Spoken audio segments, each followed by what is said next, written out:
atau ada alasan lain? Lalu selanjutnya apakah perbaikan ini bersifat sementara ke pengendara untuk Dan dalam kesempatan ini saya juga meminta kepada para pengendara agar berhati-hati di Jakarta karena memang di beberapa jalan itu akibat Hujan lebat yang mengguyur Jakarta dalam beberapa hari terakhir menyebabkan sejumlah ruas jalan mengalami kerusakan berupa lubang yang berpotensi membahayakan masyarakat.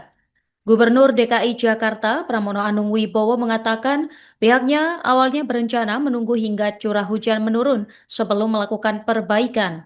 Namun melihat kondisi di lapangan, ia memutuskan agar seluruh jalan berlubang segera ditangani.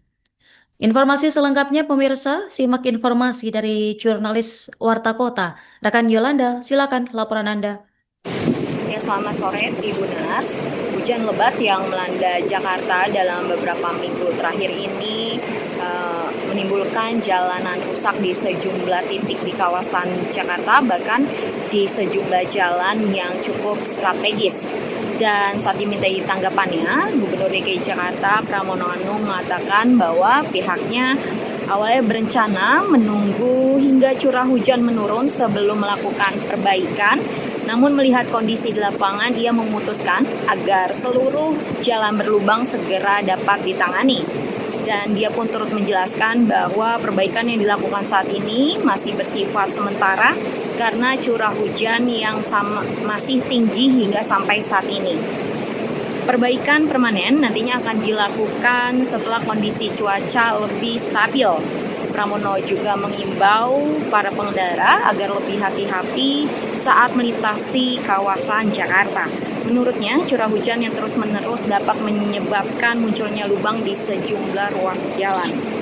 Penanganan tersebut masih bersifat sementara dan akan dilakukan dengan perbaikan permanen setelah curah hujan menurun. Dan berdasarkan pantauan saya di lokasi, memang sejumlah jalan di Jakarta terlihat berlubang.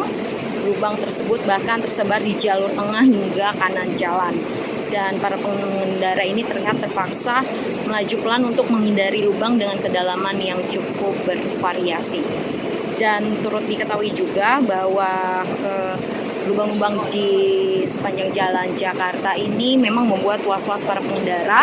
Salah satunya yakni Opik, pengendara ojol yang kerap kali berangkat kerja melewati kawasan mulai dari Bekasi menuju Jakarta. Dia terpaksa harus menghantam lubang jalan ataupun jalan yang rusak karena seringkali tidak terlihat karena genangan air. Sekian Tribuners yang bisa saya sampaikan, kembali ke studio. Pak, izin Pak, isu lain Pak terkait ini kan masih musim hujan dan masih banyak jalan berlubang muncul. Sebenarnya munculnya ini kenapa sih Pak, penyebabnya? Apakah overload kendaraan atau ada alasan lain? Lalu selanjutnya apakah perbaikan ini bersifat sementara? Kalau misalkan sifat perbaikannya permanen itu butuh waktu berapa lama? Dan ada imbauan nggak sih Pak ke pengendara untuk menghadapi jalan berlubang itu sebaiknya diterabas aja atau seperti apa? Terima kasih. Jadi untuk jalan berubah yang kemarin sebenarnya kita ingin menunggu sampai dengan curah hujan turun, tapi kemarin rapat saya sudah memerintahkan semua jalan berlubang untuk kita tangani. Dan memang untuk penanganannya bersifat sementara. Sampai dengan kemudian nanti kalau sudah hujannya tidak seperti sekarang ini, kita akan lakukan perbaikan secara permanen. Dan dalam kesempatan ini saya juga meminta kepada para pengendara agar berhati-hati di Jakarta karena memang di beberapa jalan itu akibat curah hujan yang terus-menerus berlubang. Dan untuk sekarang ini Dinas Bina Marga sudah melakukan hampir 6.000 lubang yang ada di Jakarta. Kemarin kami sudah hitung dan itu kami lakukan perbaikan sementara. Tetapi begitu nanti curah hujannya sudah turun, kami akan lakukan perbaikan yang permanen. Terima kasih. Wassalamualaikum warahmatullahi wabarakatuh. Terima kasih kami ucapkan.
Download Tribun X sekarang, menghadirkan lokal menjadi Indonesia.